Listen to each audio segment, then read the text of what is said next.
नमस्कार, सोनालीज किचन मध्ये तुम्हा सर्वांचे खूप खूप खूप मनापासून स्वागत। तर आज आपण पाहतोय 3 प्रकारच्या पेस्ट, आलं लसणाची, लसूण खोबऱ्याची आणि हिरव्या मिरचीची पेस्ट पाहतोय। तरी चॅनलवर नवीन असाल तर आपल्या चॅनलला सबस्क्राइब करा, व्हिडिओला लाईक करा, कमेंट करा, शेअर करा। चला सुरुवात करू। सगळ्यात अगोदर आपण लसूण आणि खोबऱ्याची पेस्ट बघतोय। त्यासाठी मी 1 वाटी सुक्क खोबरं किसून घेतलेलं आहे। हे पहा, तुम्ही तुकडे घेतलेत बारीक करून तरी चालेल आणि 1 वाटीसाठी मी अर्धी वाटी लसूण घेतलाय। त्यानंतर चवीप्रमाणे मीठ आणि तेल, तेलाची गरज असेल तर घ्या, नाही घेतलं तरी काही हरकत नाहीये। हे पहा, आता एक मिक्सरचं भांड घेणार आहोत आणि त्यामध्ये 1 वाटी जे खोबरं आहे ते आपण घालूयात। हे पहा, 1 वाटी खोबरं घातल्यानंतर त्यामध्ये आपण जे लसूण आहे ते लसूणाच्या ज्या पाकळ्या आपण करून घेतलेल्या, अर्धी वाटी लसूण ते आपण घालूयात। त्यानंतर यामध्ये घालू चवीप्रमाणे मीठ आणि तेल। तेलाची गरज नाही शक्यतो याला, पण मी घातलेलं आहे। तुम्हाला नाही घातलं तरी चालेल, कारण खोबऱ्यात मुळातच तेल सुटतं।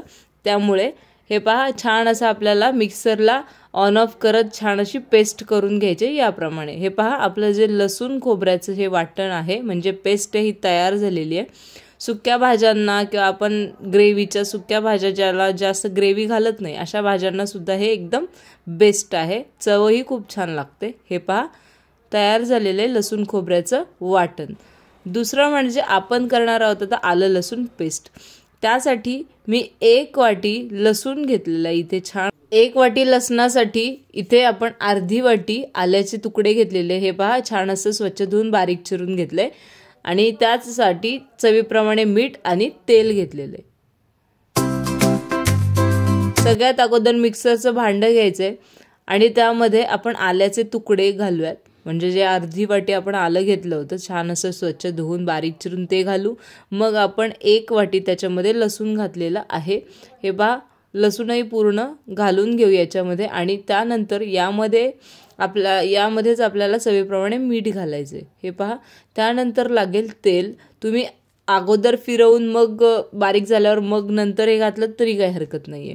हे पहा, छान असे आता आपल्याला हे मिक्स करून घेऊयात, म्हणजे सगळीकडनं एकसारखं वाटलं जाईल आणि मिक्सरला याची छान अशी पेस्ट बनवून घेऊयात। हे पहा, आपली आलं लसणाची पेस्ट इथे तयार आहे। 1 थेंबही आपल्याला पाणी घालायचं नाहीये, गरज वाटल्यास तुम्ही तेल घालू शकता।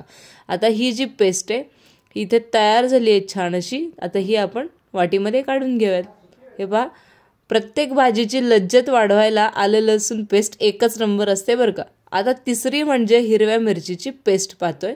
त्यासाठी इथे हिरव्या मिरच्या घेतलेल्या आहेत, छान अशा बघून घ्यायच्यात, कडक घ्यायच्यात, एकदम मऊ पडलेल्या तुटलेल्या तशा मिरच्या घ्यायच्या नाहीयेत। इथे मी तिखट मिरच्या घेतलेल्या आहेत। तुमच्याकडे पोपटी म्हणजे ज्या कमी तिखट असतील किंवा असे दोन्ही मिक्स घेतल्या तरी काही हरकत नाही। मी इथे जवळजवळ 20 ते 25 मिरच्या स्वच्छ धुवून पुसून घेतलेल्या आहेत। त्यानंतर चवीप्रमाणे मीठ आणि तेल।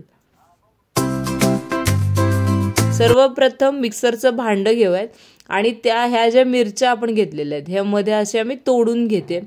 हे तोडल्याने काय होईल की अर्ध्या अर्ध्या करून, आपण जर मिरची जास्त मोठी असेल तर अर्धी अर्धी करून घेत आहोत, म्हणजे काय एकसारखं वाटलं जातं। नाहीतर कुठं मोठी राहते जास्तच, मग ते खूप गाळ होतो त्याचा। मग तुम्ही समजा चिरून घेतल्यात, मध्ये मध्ये खूप मोठ्या असतील तरी चालेल।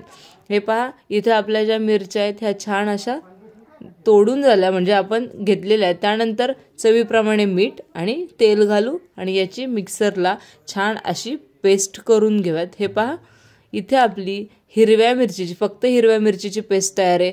आपण समजा आपल्याला उपवास असेल किंवा बऱ्याच ठिकाणी फक्त आपल्याला मिरचीची गरज असते, तेव्हा ही पेस्ट उत्तम आहे, चालून जाईल। हे पहा, तयार झालेली आहे।